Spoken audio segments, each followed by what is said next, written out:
For decades, Paul McCartney has been known as the voice of peace, melody, and timeless love songs. But behind that calm smile and polite British charm, there were rivalries, grudges, and voices that clashed. Even legends have limits, and Paul McCartney has finally spoken about the few singers he just couldn't get along with. This is the untold story of music's most unexpected tensions, and the 5 singers Sir Paul admits were almost impossible to work with. Welcome to Legend Uncovered. Number 5. Elvis Presley. Before there was Beatlemania, there was Elvis.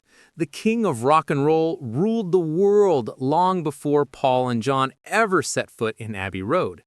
But when the Beatles finally met Elvis in 1965, Paul expected warmth.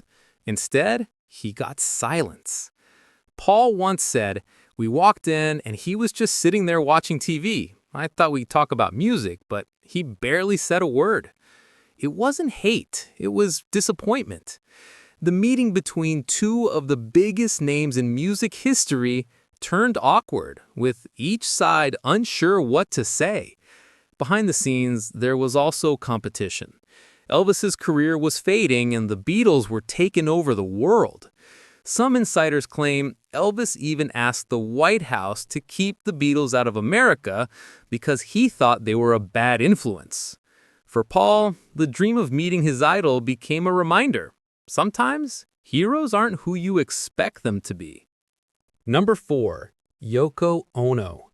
Few names bring more controversy to Beatles fans than Yoko Ono. Paul never denied her artistic talent, but he admitted their creative visions often clashed. After John started bringing Yoko into recording sessions, the dynamic changed. Paul later said John was in love, and that was fine, but suddenly we weren't the Beatles. We were Paul, George, Ringo, John, and Yoko. She challenged Paul's control of the band, questioned arrangements, and often voiced opinions during takes. To Paul, it felt like someone had entered his most sacred space, the studio. Years later, Paul and Yoko made peace. He even called her brave and smart. But during the final Beatles years, she was the storm that no one could stop. It wasn't hate. It was 2 strong minds colliding over one creative empire. Number 3. Michael Jackson. At first, they were friends. Paul and Michael collaborated on hits like Say, Say, Say and The Girl Is Mine. Paul even advised Michael to invest in publishing rights, telling him that's where the real money was. But that advice came back to haunt him.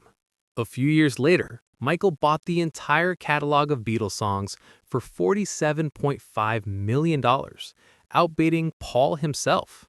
McCartney was devastated.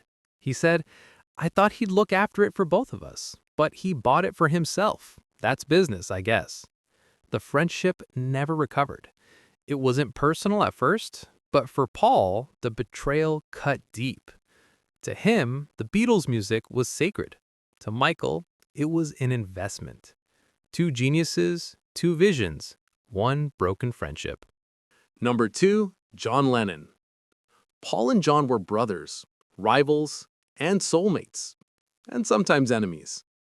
Their partnership created the greatest songs in rock history, but it also burned with tension. As fame grew, so did the differences. Paul pushed for structure and perfection. John wanted freedom and rebellion. Paul later admitted, "We fought like an old married couple."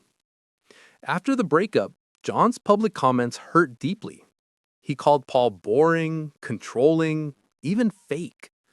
Paul responded the only way he knew how, through music. His song Too Many People was a quiet jab back at John's criticism. But time heals.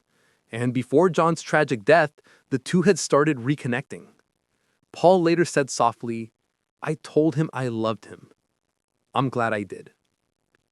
Even in tension, there was love, but also the pain of knowing how easily words can wound. Number 1. George Harrison. It wasn't hatred, it was frustration. George had grown from the quiet Beatle into a powerful songwriter, but Paul's leadership sometimes overshadowed him. Paul admitted, "I was bossy. I wanted things done a certain way, and George didn't like that." During the Let It Be sessions, cameras caught one of their rare confrontations. George, tired of Paul's control, snapped, "I'll play whatever you want me to play, or I won't play at all." That moment exposed years of quiet resentment. Paul later said it was one of the hardest parts of their friendship, knowing his ambition hurt someone he loved like a brother. After the Beatles split, they both softened. When George passed away in 2001, Paul said tearfully, "He's like my little brother. I love him and I always will." Their clashes were real, but so was the love beneath them. Please don't forget to subscribe and hit the bell icon.